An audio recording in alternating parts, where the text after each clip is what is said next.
Salut tout le monde, on se retrouve pour une nouvelle vidéo. Donc aujourd'hui, on va mettre à plat les concepts qu'on a vus dans les précédentes vidéos, donc à savoir quelle est la différence entre Arduino, Arduino IDE, dans quel cas on aura besoin d'installer un bootloader, utilisation de fichiers X, d'AVR-DUD. Donc on va essayer de schématiser un peu tout ça pour voir un petit peu l'enchaînement logique des différents concepts. Donc je vous laisse regarder tout de suite dans la vidéo.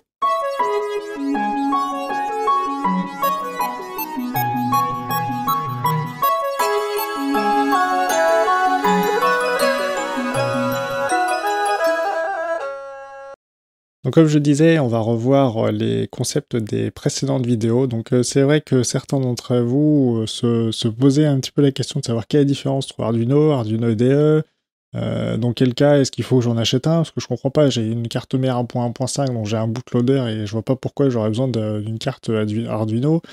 Donc on va revoir l'enchaînement, on va dire, un petit peu logique.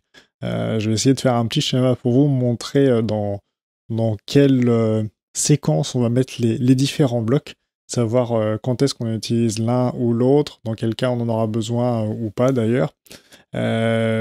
Aussi, si on utilise un fichier X, AVR-DUD, si ça vous parle. Donc voilà, on va remettre tout ça à plat sur le schéma et je vous laisse regarder tout de suite. J'espère que ce sera plus clair. Alors on va commencer directement par le Arduino IDE. Donc assez simplement, c'est un logiciel PC donc qui est utilisé généralement avec la carte Arduino. Donc il y a une carte programmable. Il y en a différents types. Là, en fait, on utilise Arduino IDE pour faire de la programmation. Donc en fait, IDE signifie Integrated Development Environment, ce qui veut dire environnement intégré de développement. Donc en fait, tout ça pour dire que c'est un logiciel de développement qui est sur PC. Donc contrairement à Arduino tout court, qui est la carte de développement. Donc il existe différents modèles, plus ou moins développés en fonction du nombre de périphériques que vous voulez intégrer là-dessus.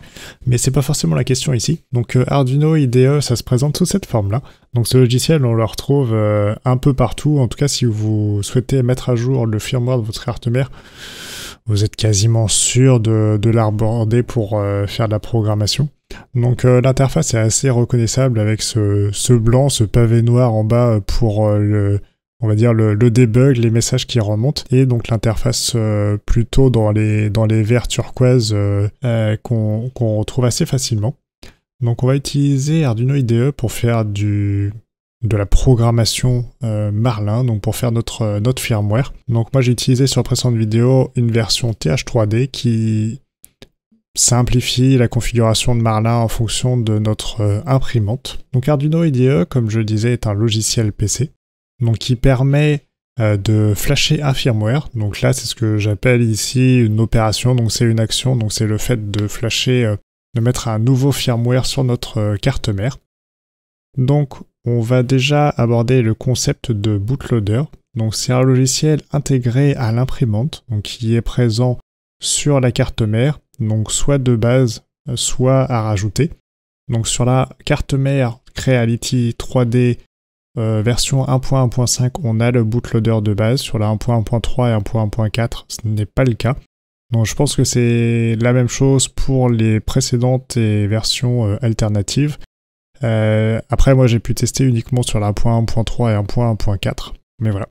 Donc le bootloader en fait va nous permettre de charger un firmware directement via le port USB de notre imprimante, plutôt que d'avoir à utiliser un Arduino, donc une carte programmable pour aller brancher les différentes pins directement donc sur la carte mère. Donc ça je l'ai présenté sur la vidéo de chargement d'un bootloader sur une carte mère, donc on voit le différent câblage. Donc je remettrai le lien de la vidéo dans la description si vous souhaitez l'aborder. Donc dans l'enchaînement, on va flasher notre firmware, donc, et la question est, est-ce qu'on a un bootloader? Donc si ce n'est pas le cas, on va utiliser un Arduino, donc la carte électronique pour configurer, ou on va dire charger un bootloader sur notre carte mère.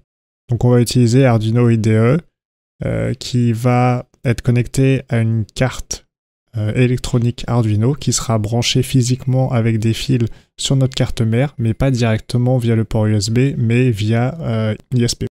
Donc il faut bien faire la différence entre Arduino IDE et Arduino tout court quand j'en parle dans les vidéos. Donc l'IDE c'est vraiment le logiciel et Arduino tout court donc c'est pour la carte programmable qu'on voit juste en dessous avec les différents ports. Donc si vous avez déjà un bootloader sur votre carte mère, vous avez simplement à la connecter en USB sur votre imprimante. Donc vous avez directement le port en façade sur la Ender 3, mais c'est probablement le cas sur d'autres versions également. Quand vous utilisez un firmware, vous pouvez soit avoir le dossier être configurable directement, donc si vous téléchargez Marlin par exemple directement sur GitHub, ou si vous utilisez la version TH3D, donc là on peut faire un petit peu ce qu'on veut donc sur le firmware, on a la main dessus, on peut modifier le code. Après, il est possible que vous ayez des fichiers X, donc qui sont des fichiers plutôt dits compilés. Donc, c'est-à-dire que c'est des fichiers où vous pourrez difficilement revenir en arrière pour essayer de les configurer. Donc, ces fichiers sont compilés, généralement c'est un fichier, et vous le chargez donc, via un logiciel qui s'appelle Averdude. Donc, en fait, Arduino IDE se base sur Averdude pour charger les firmware sur les cartes mères. Donc, quand on l'utilise pour flasher par exemple la Ender 3, on voit que Averdude est appelé, où le port est passé en paramètres sur donc Averdude, qui est un logiciel en ligne de commande, mais il existe une version qu'on dit GUI, donc qui se met dessus, donc Graphic User Interface, donc une interface graphique plus simple à utiliser pour certaines personnes, parce qu'au moins tout est visuel, c'est pas tout en ligne de commande. Donc c'est Averdude S, donc c'est comme Averdude mais avec 2S à la fin. Donc là, ce sont des logiciels PC donc qui permettent de charger le firmware sur la carte mère. Donc vous voyez que j'ai mis des flèches en pointillé parce que pour passer d'Arduino IDE à un fichier X, vous pouvez le faire directement, mais généralement vous aurez le fichier plutôt à télécharger et à installer vous-même sur votre carte mère. Et ensuite du fichier X vers Averdude, donc il y a un petit peu de configuration à faire pour savoir où est notre fichier, quel est le port COM utilisé. Donc ce que je pouvais conseiller, c'est plutôt d'utiliser Arduino IDE donc, pour configurer votre firmware.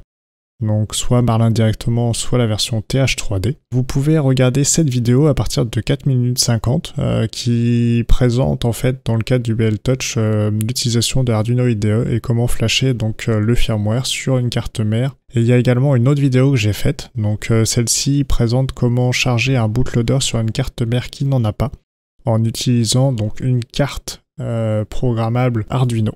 Donc voilà, on a revu les différents concepts donc abordés dans les précédentes vidéos. J'espère que maintenant c'est plus clair, que vous voyez un petit peu mieux où se place quel concept, dans quel cas on a besoin d'un bootloader, on a besoin d'un Arduino, quand est-ce que j'utilise Arduino IDE, comment je fais pour téléverser sur ma carte mère.